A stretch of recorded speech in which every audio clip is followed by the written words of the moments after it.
जय हिंद बंधुरा तो तुम्हारे सकल के वेलकाम जानाई आमादेर এই চ্যানেলে। তো বন্ধুরা 2024 শুরুতেই তোমাদের সকলের জন্য দারুণ সুখবর নিয়ে চলে এসেছি, যার জন্য তোমরা বহু বছর ধরে অপেক্ষা করছিলে, প্রায় 4 থেকে 5 বছর ধরে অপেক্ষা করছিলে যে আরপিএফ কনস্টেবল এবং এসআই এর নিউ নোটিফিকেশান কবে রিলিজ হবে। তো বন্ধুরা এই মাত্র রেলওয়ে বোর্ডের তরফ থেকে আরপিএফ কনস্টেবল এবং এসআই নিউ ভ্যাকেন্সির নোটিফিকেশান রিলিজ করে দিয়েছে। তো কত কি শূন্যপদ রয়েছে, শিক্ষাগত যোগ্যতা কেমন কি রাখবে, সিলেকশন প্রসেস কেমন কি রয়েছে, হাইট ওয়েট কেমন কি লাগবে, সমস্ত কিছু আজকের ভিডিওতে একদম অফিসিয়াল নোটিফিকেশান সহ তোমাদেরকে জানিয়ে দেবো। তো পুরো ভিডিওটা দেখার চেষ্টা করবে। আর তোমরা যদি এই চ্যানেলে নতুন হয়ে থাকো অতি অবশ্যই চ্যানেলটাকে সাবস্ক্রাইব করে পাশে থাকা বেল আইকনটাকে প্রেস করে দেবে। অন স্ক্রিন তোমরা অফিসিয়ালি নোটিফিকেশানটা দেখতে পাচ্ছ, government of India ministry of railways বোর্ডের তরফ থেকে প্রকাশিত করা হয়েছে। এখানে ডেটটাও মেনশন করা রয়েছে, দেখতে পাচ্ছ নিউ দিল্লি ডেট 2/1/2024 এই নোটিফিকেশানটি জারি করেছে। ঠিক আছে, এখানে তোমাদের যে সাবজেক্ট কি বলেছে দেখো, procedure for recruitment of sub inspector and constable in আরপিএসএফ, অর্থাৎ তোমাদের আরপিএফ কনস্টেবল এবং আরপিএফ এসআই কিন্তু তোমাদের এই নিয়োগটা করা হচ্ছে।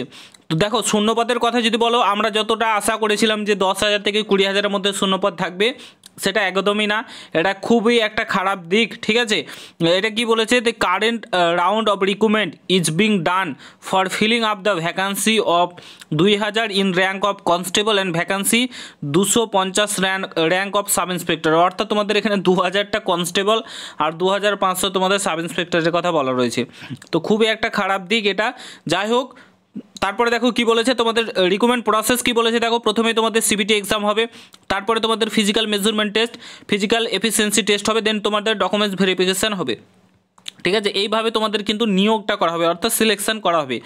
তো তারপরে দেখো এখানে তোমাদের বলেছে এজের কথা এবং শিক্ষাগত যোগ্যতা, এলিজিবিলিটি কন্ডিশন বলে দিয়েছে। দেখো সাব ইন্সপেক্টরের ক্ষেত্রে তোমাদের গ্র্যাজুয়েট হতে হবে এবং 20 থেকে 25 বছরের মধ্যে বয়স হতে হবে। কনস্টেবলের ক্ষেত্রে তোমাদের সিম্পলি 10 পাস অর্থাৎ মাধ্যমিক পাস করে থাকলেই তোমরা এখানে আবেদন করতে পারবে এবং 18 থেকে 25 বছরের মধ্যে বয়স হয়ে থাকলে তোমরা কিন্তু এখানে আবেদন করতে পারবে। আর এসসি/এসটি হয়ে থাকলে 5 বছর, ওবিসি হয়ে থাকলে 3 বছর বয়সে ছাড় পাবে। ঠিক আছে, তারপরে দেখো এখানে হাইটের কথা বলেছি, তোমরা সাব ইন্সপেক্টর কিংবা কনস্টেবলের ক্ষেত্রে সেম হাইট লাগে, তোমাদের 165 সেমি হাইট লাগবে এবং ফিমেলদের 157 সেমি হাইট লাগবে। চেস্ট লাগবে 80 সেমি, 5 সেমি ফোলাতে হবে। এসসি/এসটি ক্যান্ডিডেটদের ক্ষেত্রে 160 সেমি হাইট লাগবে এবং তোমাদের ফিমেলদের ক্ষেত্রে 152 সেমি হাইট লাগবে। ছেলেদেরকে 76.2 সেমি চেস্ট লাগবে এবং 81.2 সেমি ফোলাতে হবে, অর্থাৎ 5 সেমি ফোলাতে হবে। তারপরে দেখো এখানে তোমাদের বলে দিয়েছে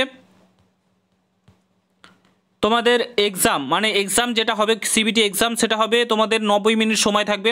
সেম আরপিএফ এসআই এবং কনস্টেবল দুটোরই সেম রয়েছে, 120 নম্বরের কোশ্চেন থাকবে, 120 নম্বরের পরীক্ষা হবে। তোমাদের জেনারেল অ্যাওয়ারনেস থাকবে 50, তারপরে ম্যাথ থাকবে 50, রিজনিং থাকবে 35, টোটাল 120 নম্বরের পরীক্ষা এবং 90 মিনিট তোমরা সময় পাবে। ঠিক আছে, তো এখানে সিলেবাস প্রোভাইড করা রয়েছে, তোমরা চাইলে দেখে নিতে পারবে। আমার টেলিগ্রাম চ্যানেলে এই পিডিএফটা পেয়ে যাবে, সেখান থেকে কালেক্ট করে নিতে পারো। এখানে দেখতে পাচ্ছ সাব ইন্সপেক্টরের ক্ষেত্রে রান করতে হবে তোমাদের 6.5 মিনিটে 1600 মিটার রান করতে হবে, আর কনস্টেবলের ক্ষেত্রে 5 মিনিট 45 সেকেন্ডে তোমাদের 1600 মিটার রান কমপ্লিট করতে হবে। মেয়েদেরকে করতে হবে 400 মিটার রান 4 মিনিটে এসআইয়ের ক্ষেত্রে এবং 3 মিনিট 40 সেকেন্ডে করতে হবে তোমাদের কনস্টেবলের ক্ষেত্রে। এবং এসআই পোস্টের ক্ষেত্রে 12 ফিট ছেলেদেরকে লং জাম্প করতে হবে এবং 3 ফিট 9 ইঞ্চে হাই জাম্প করতে হবে। সাব ইন্সপেক্টর ফিমেল ক্যান্ডিডেটদের ক্ষেত্রে 9 ফিট লং জাম্প এবং 3 ফিট তোমাদের হাই জাম্প করতে হবে। কনস্টেবলের ক্ষেত্রে 14 ফিট লং জাম্প এবং 4 ফিট কিন্তু তোমাদের হাই জাম্প করতে হবে।